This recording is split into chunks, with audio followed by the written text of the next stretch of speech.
Guys हेर्नुहोस् guys, यो सिस्नु फुलेको हेर्नुहोस् त कसले खानु भएको छ। सिस्नुको त्यो सिस्नुको दाल बनाएर कसले खानु भएको छ हेर्नु होला। हामी यसरी टिप्छौँ सिस्नु, यसरी हो सिस्नु, यसरी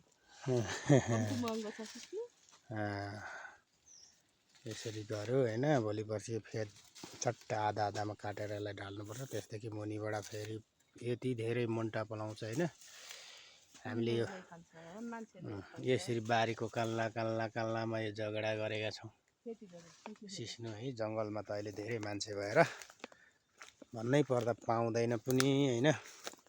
यो अन्त सिस्नु आमामामामा यसरी फुलेछ। अब त लास्ट भइसक्यो गाइस।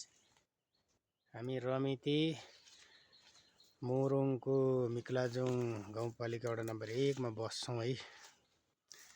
पहाड पर्छ। यस्तै छ है हाम्रो जीवनशैली, यसरी चलेछ गाउँमा।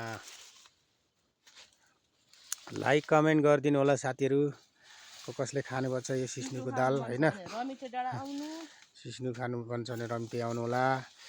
हाम्रो च्यानलको फलो गरिदिनु होला साथीहरू है।